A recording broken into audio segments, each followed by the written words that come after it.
The risk with wholesaling is that the wholesaler, after going under contract with the seller, there's a time limit to find a buyer or an investor, typically 30 to 45 days. The wholesaler might not be able to find a potential buyer within that time frame specified on that contract. This is where reverse wholesaling comes in. What's up, my sexy McMuffins? Tyson Dela Cruz here. Thank you so much for joining me. In this video, I'm going to tell you everything that you need to know about reverse wholesaling. Like regular real estate wholesaling, this real estate investment strategy that allows real estate wholesalers to make money in real estate without actually buying or selling any property. To know what reverse wholesaling is, you first need to know what regular wholesaling is. Reverse wholesaling is the same type of transaction as wholesaling, only the order of the process is, well, reversed. First off, what is wholesaling? Wholesaling houses happens when a person, a wholesaler, finds a distressed property and gets the owner to sell the property at a deep discount. A wholesaler writes up a contract, not like a traditional purchase agreement, which the wholesaler then tries to sell to a third-party buyer at a higher price than what the wholesaler negotiated with the original seller about. Wholesalers typically sell the assignable contract, not the property. The wholesaler keeps the difference between the price they negotiated with the owner and the price that they sell to the potential investor or end buyer. This price difference is usually referred as an assignment fee. I want you to note here that some states aren't on board with this assignment style business, considering its semantics. Some states require wholesalers to be licensed real estate agents when conducting real estate transactions like these. So before you get into wholesaling or get involved with a wholesaler, make sure that you follow your state laws. What is reverse wholesaling? Reverse wholesaling uses the same concept of wholesaling, acting like a middleman between the seller and an end buyer. But instead of needing to find an end buyer after the real estate deal is struck, with the reverse wholesaling, the wholesaler has an investor lined up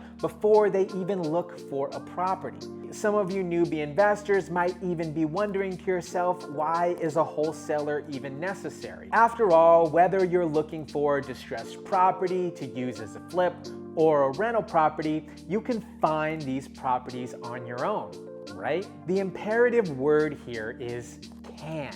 Although investors can and often do find properties themselves, they might not have the time or interest to do so and would prefer someone else to find the deals for them. In my business, we have a nice blend or mix. We often go direct to seller, yet we also have wholesalers bring us deals. Investors who want to use a wholesaler need to decide how they're willing to pay for their convenience. Keep in mind that a wholesaler wants to make the biggest amount of spread possible between the price they agree to pay with the owner and seller and the price that they ultimately get from the investor.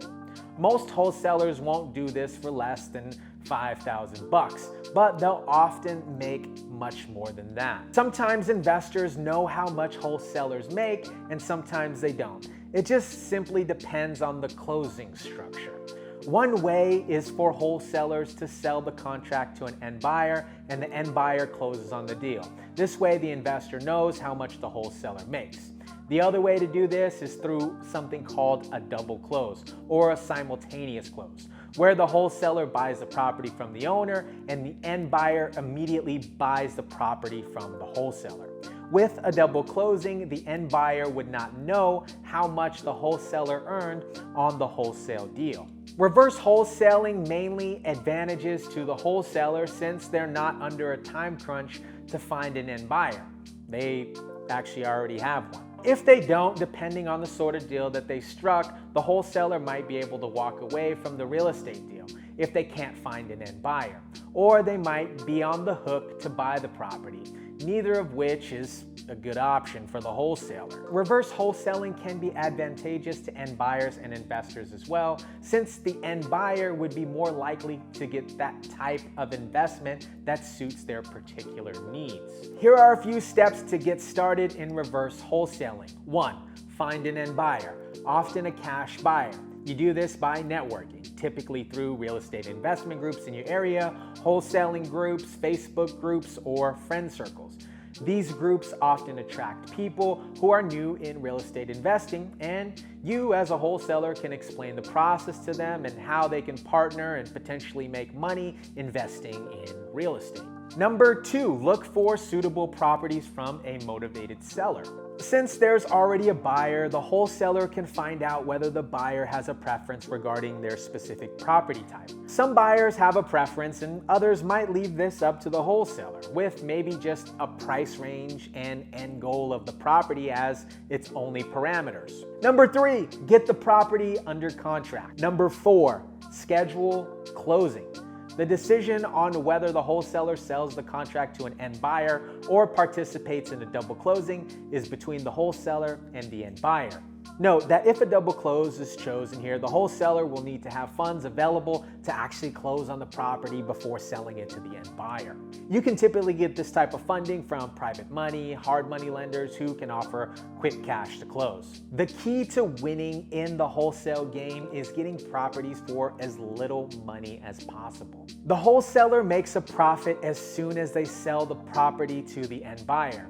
But if the wholesaler ever wants to do business with the end buyer again, or anyone else in the end buyer's sphere of influence, the end buyer and investor needs to make money. I see it too often. Wholesalers get way too greedy and typically don't understand the semantics involved with the entire real estate investing process. Remember, typical wholesalers are not real estate investors.